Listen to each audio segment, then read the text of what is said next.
Om Namo Bhagavate Vasudevaya. I offer my humble obeisance unto the Supreme Personality of Godhead, Vasudeva. Narayanam Namaskrityam Naram Chaiva Narottamam Devim Saraswatim Vyasam Tato Jayam Mudirayet. Before reciting Srimad Bhagvatam, which is the very means of conquest, one should offer respectful obeisance unto the Supreme Personality of Godhead, Narayana, unto Narayan Rishi, the supermost human being, unto Mother Saraswati, the goddess of learning, and unto Srila Vyasadeva, the author of Srimad Bhagvatam. Nashtaprayeshu abhadreshu nityam bhagavata sevaya bhagavati uttama shloke bhaktir bhavati naishtiki. By regular attendance in the classes on Srimad Bhagvatam and by rendering service unto the pure devotee, all that is troublesome to the heart is almost completely destroyed, and loving service unto the Personality of Godhead, who is praised with transcendental songs, is established as an irrevocable fact. Gurve Gaurachandraye Radhikaya Tadalaye Krishnaya Krishna Bhaktaya Tadbhaktaya Namo Namaha. Hare Krishna, dear Vaishnavas, thank you so much for joining. We are reading Granth Srimad Bhagvatam, Canto 7, Chapter 7, What Prahlad Learned in the Womb. So we read till text number 42 yesterday, and we were discussing that how in material life one plans for happiness, but what one gets, it's totally opposite. That is distress. And so many examples also. No one wants distress. No one. But everyone gets it. Those who try to search for happiness in material things, the outcome will be distress. So all this happiness and distress in material life is pretty much predestined. So one should not worry about it, and let whatever has to come will come. So what we can do is continue to accept it gratefully and take shelter of Krishna. So let's read the next verse, text number 43. Kaman kamayate kamyer yat artham iha purushai savai dehastu parakyo Bhanguro yati upaiti cha. Translation and purport by His Divine Grace A.C. Bhaktivedanta Swami Prabhupada, Srila Prabhupada Ki Jai. A living entity desires comfort for his body and makes many plans for this purpose. But actually the body is the property of others. Indeed, the perishable body embraces the living entity and then leaves him aside.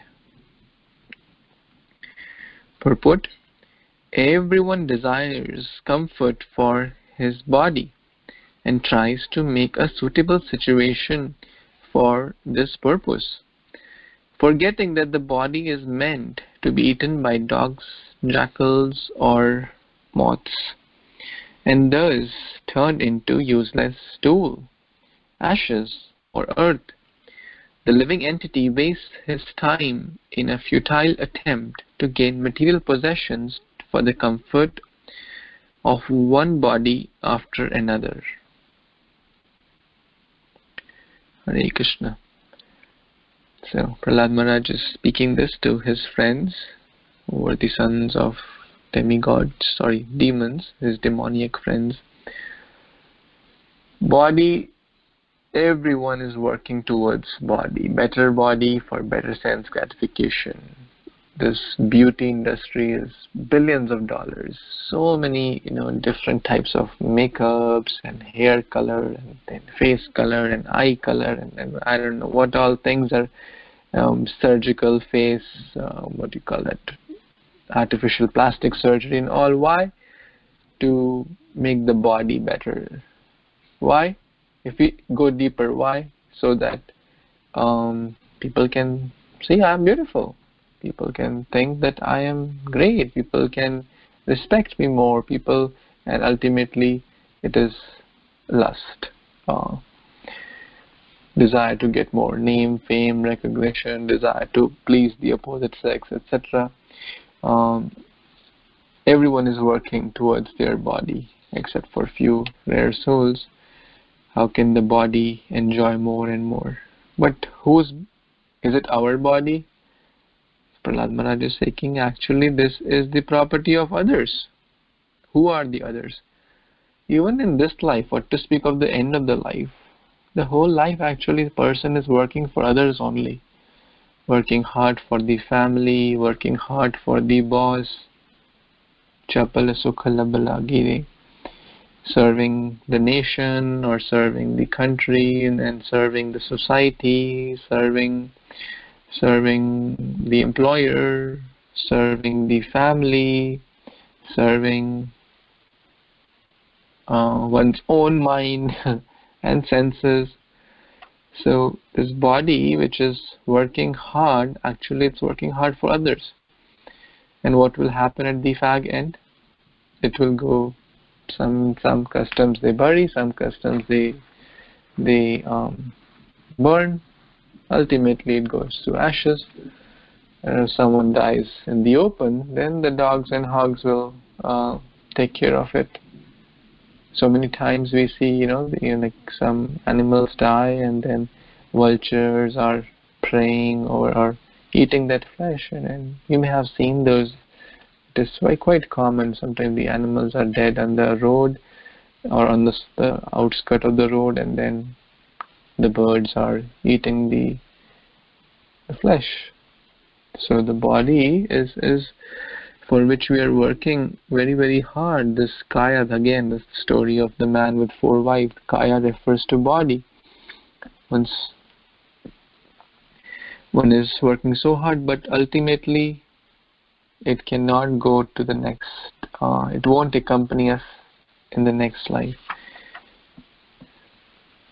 So, intelligent person should not waste too much time on the bodily necessities. Now, that does not mean we don't take care of the body or become callous. Body anyways has to die. So, what's the use of taking bath? What's the use of doing some exercise? What's the use of even eating? Well, eating is for body, sleeping is for body, taking bath is body, doing exercise is body, or all these things. We're doing a lot of things for the body. And we must do keeping Krishna as the center. Again, it's not that devotee does not do all these things like eating, sleeping, or taking bath, etc. But the focus is change. The focus is not sense gratification. Okay, I'm putting tilak on my body, but for the pleasure of Krishna, for the pleasure of Guru, so that I can be reminded of Krishna. Okay, I'm cleaning my body, cutting my hair or shaving my beard for the pleasure of Krishna, so I can be clean outside and inside also. So always, all these acts of bathing, of sleeping, of eating prasadam, of course we don't eat ordinary food. So all these acts can become acts of devotion as well, if the consciousness is right. Any other comments or questions?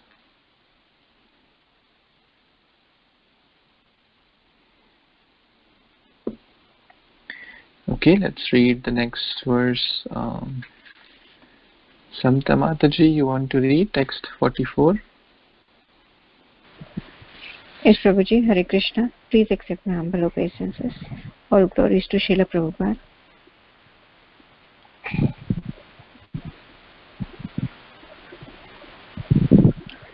Text 44.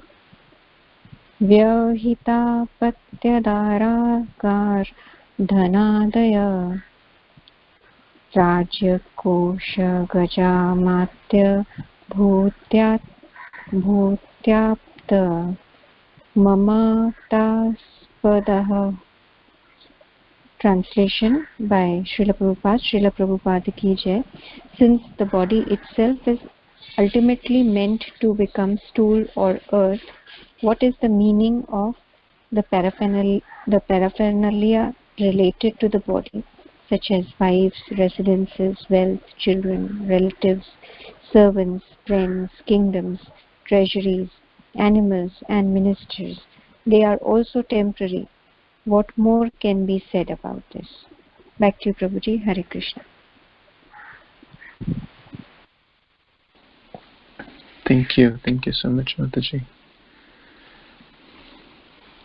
I was, as Mataji was reading, I was feeling, it looks like we just read this verse. But actually that was text number 39. Just a few verses back, Prahlad Maharaj spoke the same thing. Same, our riches, wife, children, friends, sons, treasury, horses, economic development, all these things are temporary and flickering.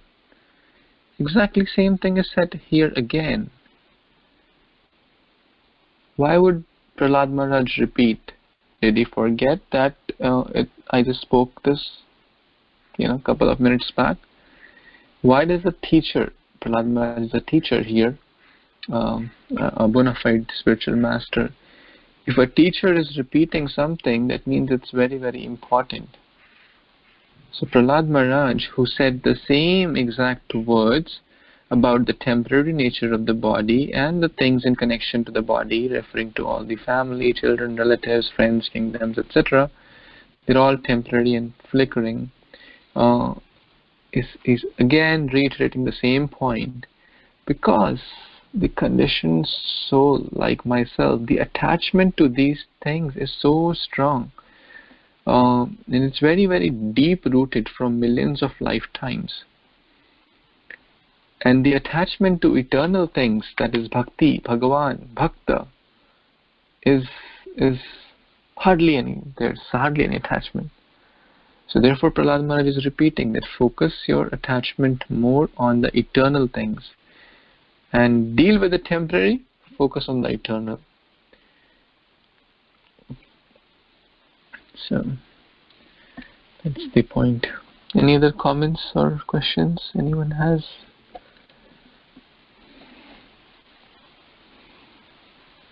Okay, let's read next verse.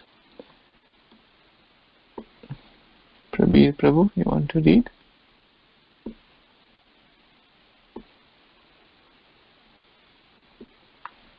Okay. Hare Krishna devotees Dandot from Jai Srila Prabhupada.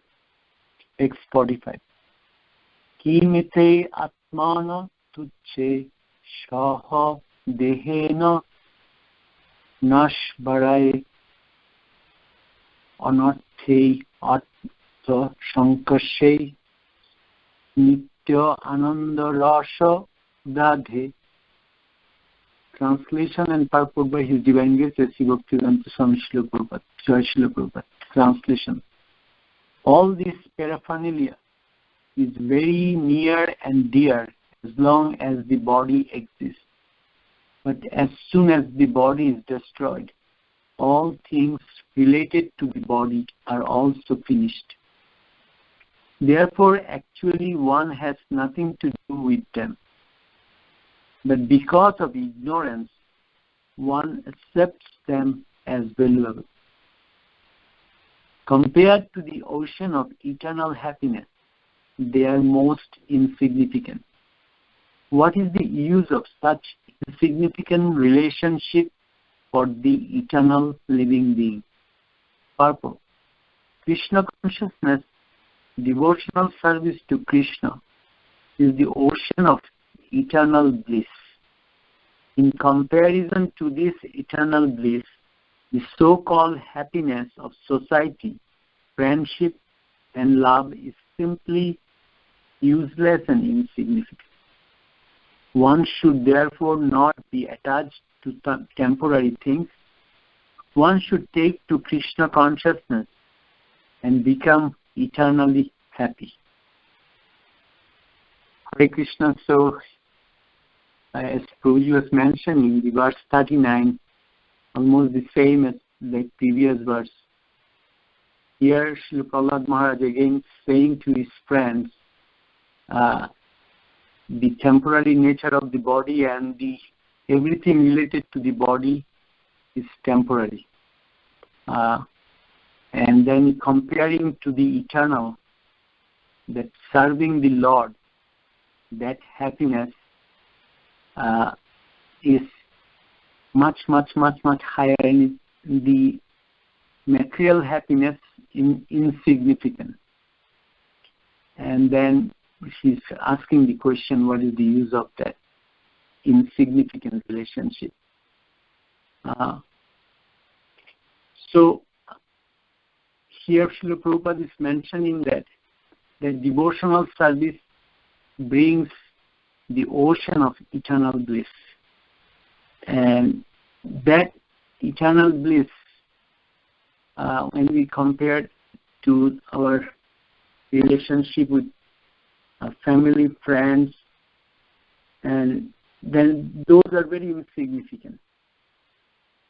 So I was just thinking, then I'm in the family life right now. I'm working. So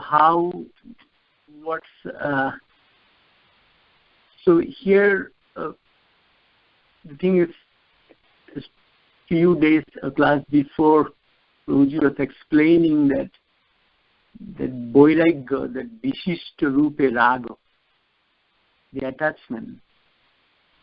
So I was just thinking that for myself that I have to try as much as possible to dovetail everything for the service of Krishna. Like we do family, then we have to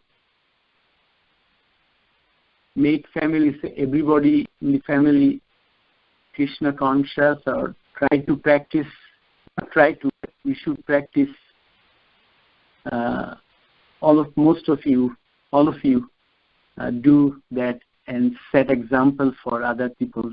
So I was just thinking for myself that I have to chant more sincerely, not eating anything without offering, going to the temple, or using the vacation also for going to Vrindavan or Jagannath Puri, so that we can give all these things to our next generation and make them feel that everything we can do, everything we can relate to the service of the Lord, service of His devotee. Like if we have to watch movie, we can watch Vishnu's different play. So many plays are there, and we can watch Prabhupada's that Prabhupada's Bhakticharu Maharaj made. We can watch those recordings. So I was just thinking that whatever way people will get happiness in material life, I have to adjust with Krishna consciousness. And then this material life goal is going to be more clear. And by this way we can progress towards our goal, that serving Krishna unalloyed, with unalloyed devotion. Krishna Prabhu, back to you. Please add or correct. Thank you so much, Prabhu. Very nice.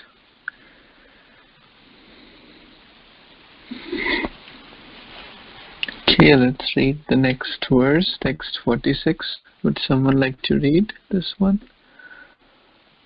I can read, Prabhu. Yes, Prabhu, please. Hare Krishna, Danda Pranam to everyone. Text 46.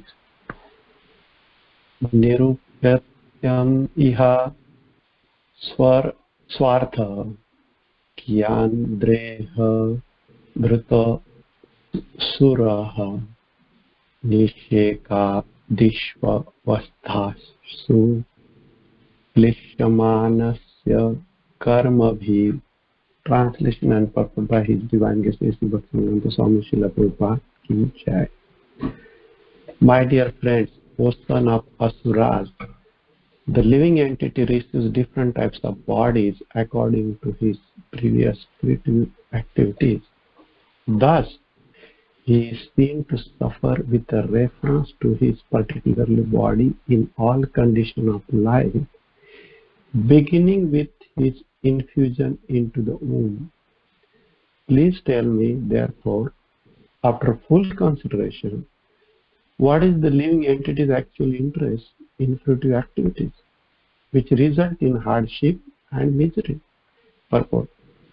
Karmana daiva netrena chantura diho papataya. The living entity receives a particular type of body according to its karma or fruitive activities. The material pleasure derived in the material world from one's particular body is based on sexual pleasure. Yan maithona di graha medhi sukham hi tuchham. The entire world is working so hard only for sexual pleasure.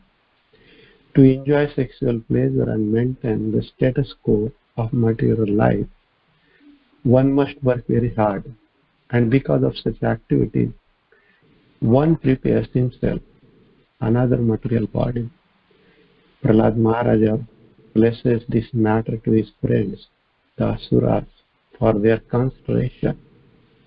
Asuras generally cannot understand that the objects of sexual pleasure, the so-called pleasure of materialistic life, depend on the extremely hard labor. So here Prahlad Maharaj is continuously addressing their schoolmates, and again Prahlad Maharaj is asking the same question, body, material world, what is the use of that? And the very important point Prahlad Maharaj is explaining here is that people sometimes say that, oh, let's enjoy, we don't know what we are going to, where we're going to go in the next life and what is going to be happen. But here is very much mentioned here, whatever you are enjoying, a material sense gratification, whatever material life, we basically preparing ourselves in the next life, means basically one more body. And that too also is not a guarantee that we're going to get that body in the human form. This is the only form where we can worship Lord Krishna. But so-called Asuras, which the demonic mentality type people do not understand the logic behind this, and this is the one of the reasons because of our sense gratification we spend a lot of time and ultimately we suffer. But eventually if we have to get it up all this birth and death cycle and try to understand that what is the use of this, so it doesn't become any much more sense when it comes to the material life, because ultimately it's basically temporary. Even the children, we just seen that, everybody, and so one has to really think on this. Thank you very much, Prabhu. Back to you.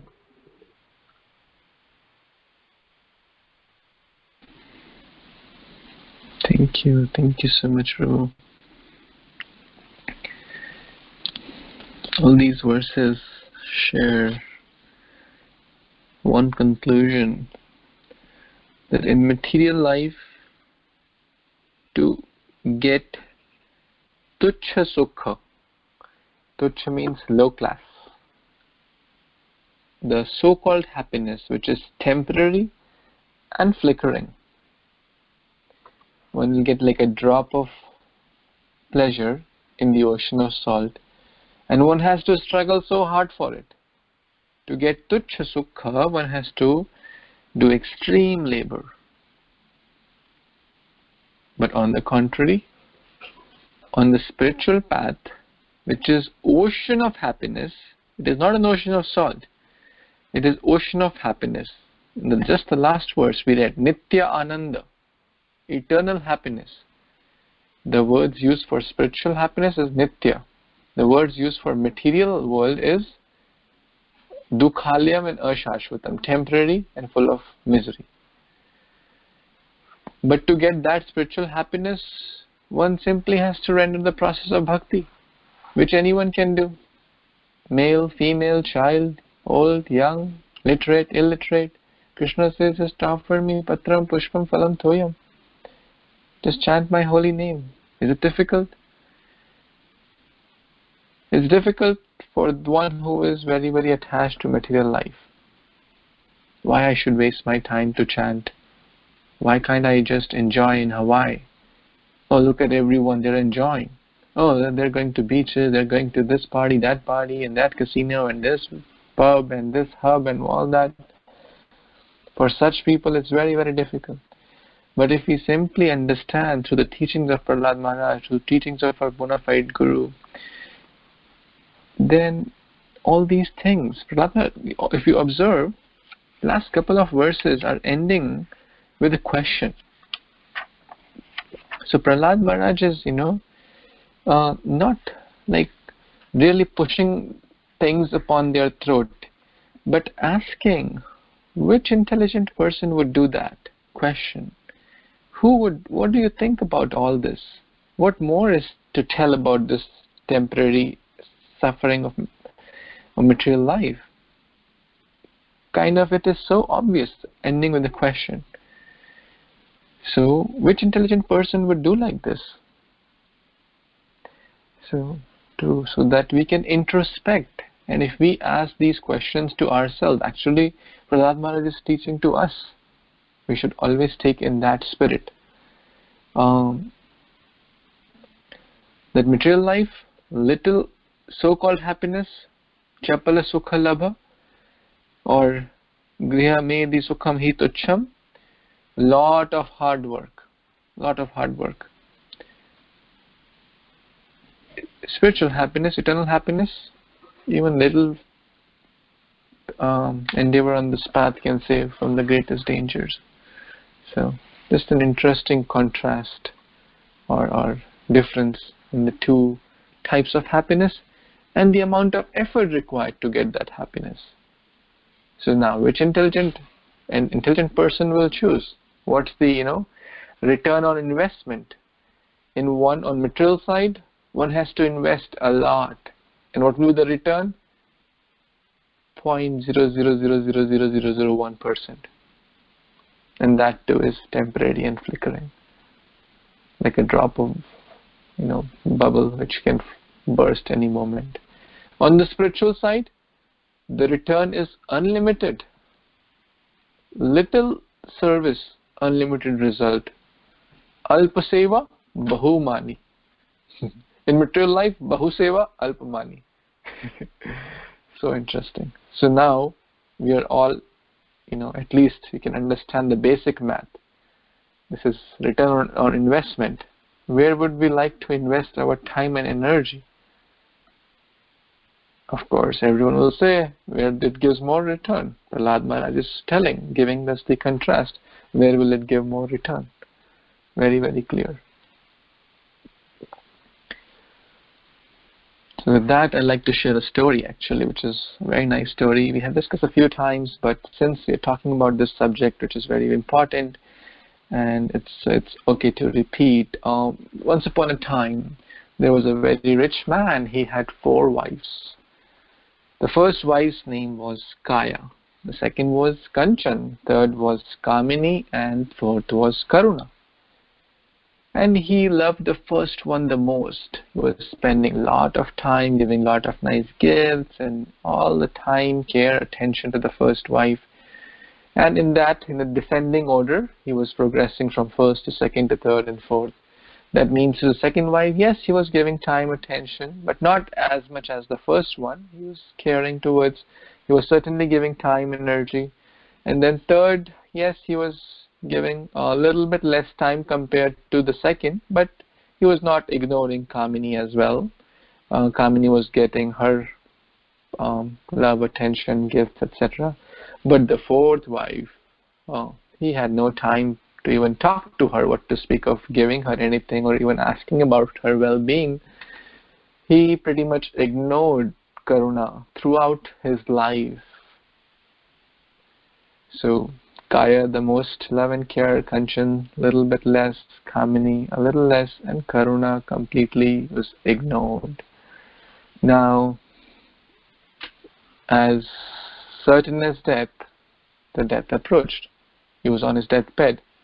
He thought, oh, I have 4 great wives. Well, the last one I didn't pay much attention, but I have 3 great wives. So I'm sure they will help me out in this hour of need. So let me ask, oh Kaya, oh my dear wife Kaya, I spent so much time, energy, gave you so much love, attention, care. I did so much for you. Now my time of death has come. Will you accompany me? Kaya gave a cold response. Sorry, I can't accompany you. And this person was shattered. Completely shattered. He said, okay, let me gather some courage to ask the second wife. Oh dear Kanchan, I spent a lot of time with you, gave you so many things and took care of you. Will you accompany me? Now my death is approaching. I'm about to die. He said, forget accompanying you.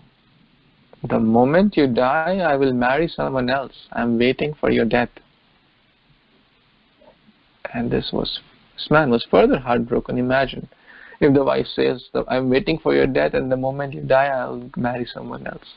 How will the person feel? That was his situation. And that too at the time of deathbed. Okay, number 3, Kamini, I spent so much time with you, took so much care of you. Will you help me?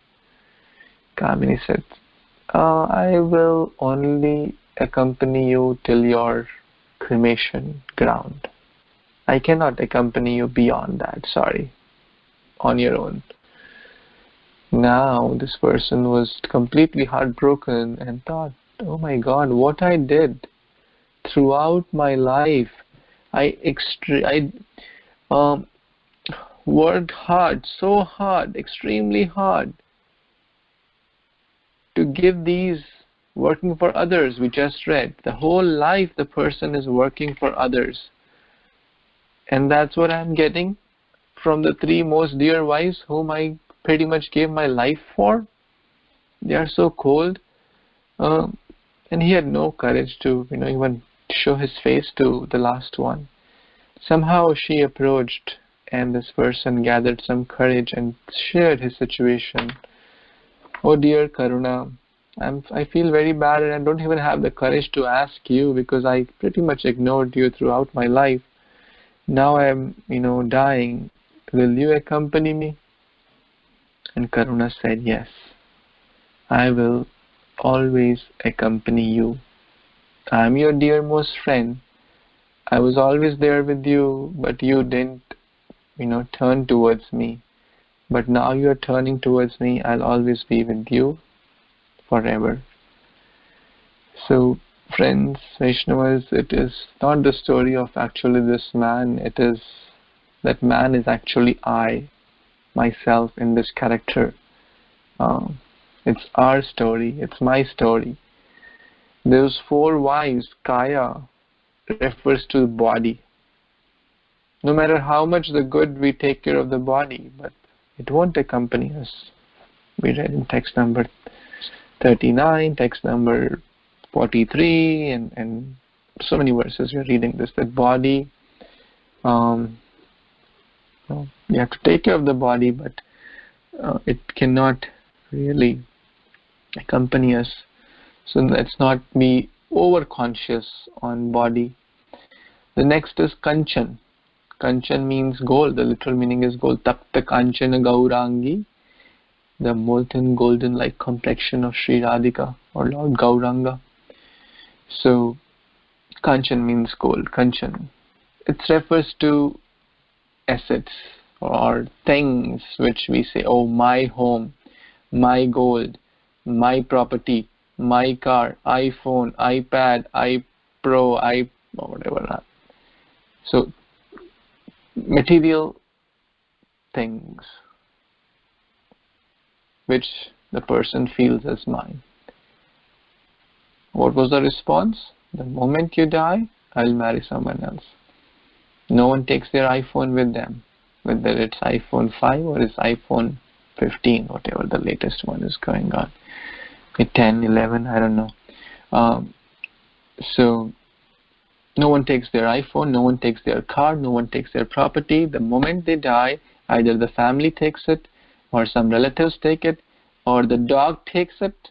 A lot of people, the dog inherits their property. I'm not joking. You can Google world's richest dog. They have millions of dollars on their name.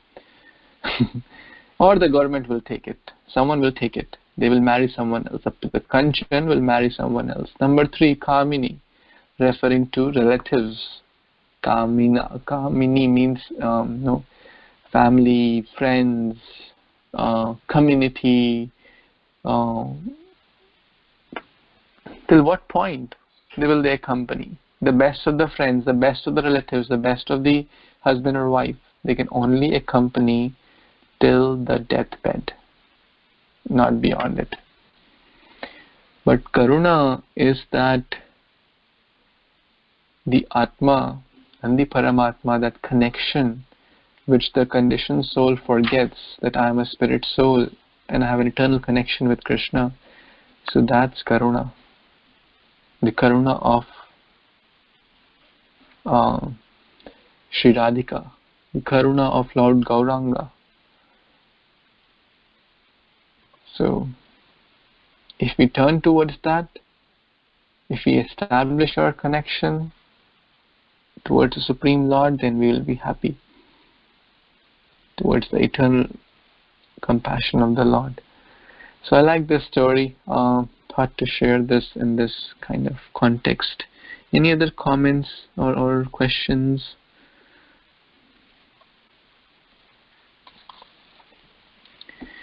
Okay, we can read one more verse. Would someone like to read, please?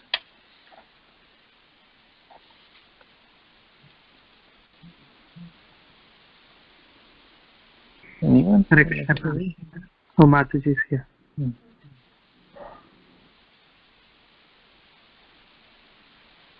Yes, you want to read, Prabhu? Yeah, sure, Prabhu. 47, right, Prabhu? Yes. Hare Krishna devotees, Dandal Pranam, all goes to Srila Prabhupada. Karmanye arabhate dehi dehinatmanurvratina karmabhistunte deham ubhamyam tva avivyakta. Translation and purport by His Divine Grace A.C. Bhaktivedanta Swami Srila Prabhupada ki jai. The living entity who has received his present body because of his past fruitive activity may end the results of his actions in this life. But this does not mean that he is liberated from the bondage of material bodies. The living entity receives one type of body, and performing actions with that body, he creates another. Thus, he transmigrates from one body to another through repeated birth and death because of his gross ignorance. Perfect. The living entity evolution through different types of body is conducted automatically by laws of nature in bodies other than those of the human beings. In other words, by the laws of nature, Prakriti Kriyamanani, the living entity evolves from lower grades of life to the human form. Because of his developed consciousness, however, the human being must understand the constitutional position of the living entity and understand why he must accept a material body. This chance is given to him by nature. But if he nonetheless acts like an animal, what is the benefit of his human life? In this life, one must select the goal of life and act accordingly. Having received instructions from the spiritual master and the Shastra, one must be sufficiently intelligent. In the human form of life, one should not remain foolish and ignorant, but must inquire about his constitutional position. This is called Atato Brahma Jignasa. The human psychology gives rise to many questions, which various philosophers have considered and answered with various types of philosophy, based upon mental concoction. This is not the way of liberation. The Vedic instruction says, Tad Vignarartham sa Gurum eva Gacchati. To solve the problems of life, one must accept the spiritual master. Tasmad Gurum Prapadyate Jin Shreya Uttamam. If one is actually serious in inquiring about the solution of material existence, one must approach a bona fide guru. Prabhuji, you want me to continue or? Okay. Yes, sir. You can complete. It's not much left. Okay, thank you. Tad vidhi pranipatena pariprasnena sevaya upadyakshanti te jnanam jnanamis tattva darshina. Just try to learn the truth by approaching a spiritual master. Inquire him submissively and render service unto him.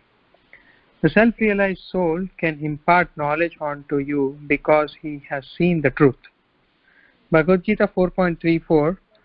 One must approach a bona fide spiritual master by surrendering himself, pranipatena, and rendering service. An intelligent person must inquire from the spiritual master about the goal of life. A bona fide spiritual master can answer all such questions because he has seen the real truth. Even in ordinary activities, we first consider gain and loss, and then we act. Similarly, an intelligent person must consider the entire process of material existence and then act intelligently, following the directions of bona fide spiritual master. Hare Krishna Prabhuji, wonderful voice, and Srila Prabhupada has given, very good, purpose, for us to understand. Even though these Sanskrit slokas are very difficult, Prabhupada made it so easy. So basically, Srila Prabhupada is stating that, out of this 8.4 million species, getting the human form of life is very rare. People, the soul would have taken many forms, and then having attained this human form, some people don't understand the constitutional position of the living entity. And based on their karma and other activities, they take different material bodies.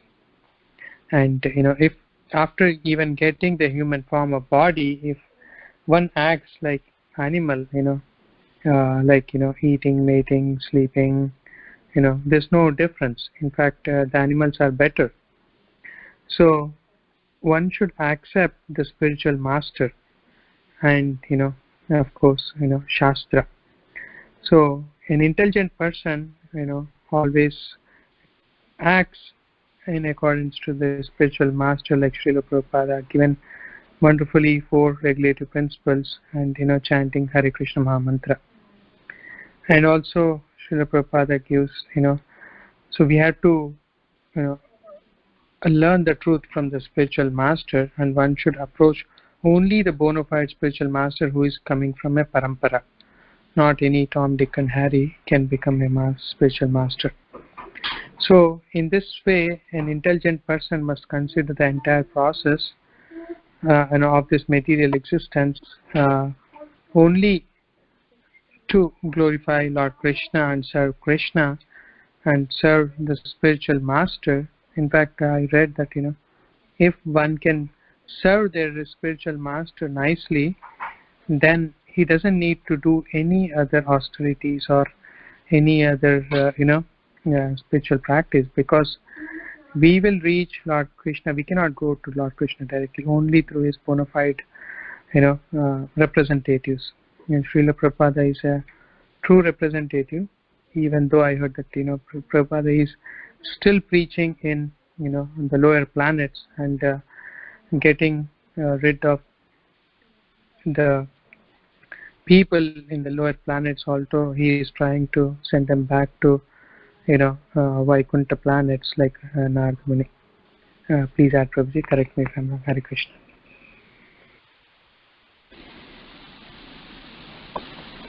Thank you so much, Prabhu. Very nicely you summed up.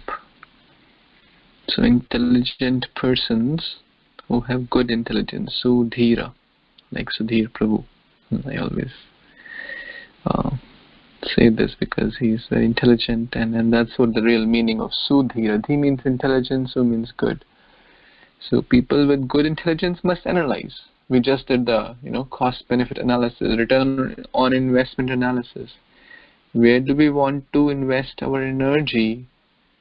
Will we invest in a bank, or will we invest anywhere where we say, okay, you invest $1,000 and what will you get at the end is zero. Who would like to invest there? No one. How about this?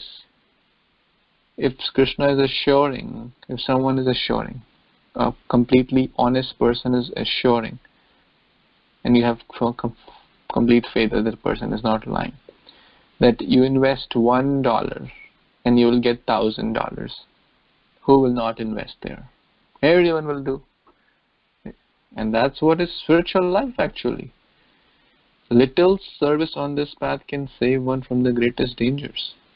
Alpa, seva, bahu. So now, where we want to invest, must consider carefully. Do we want to invest in the path which will lead to one body after the other? We have, passed through so many bodies, or we want to take a path which will give us Nityananda. That is, approaching a guru, taking to the process of bhakti, and come back to Godhead. So simple. Any other comments, questions before we stop?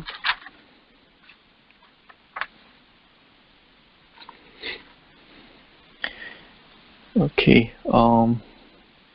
Before we stop, I would request everyone sincerely to please pray for one of the devotees' husband, Samta Mataji's husband,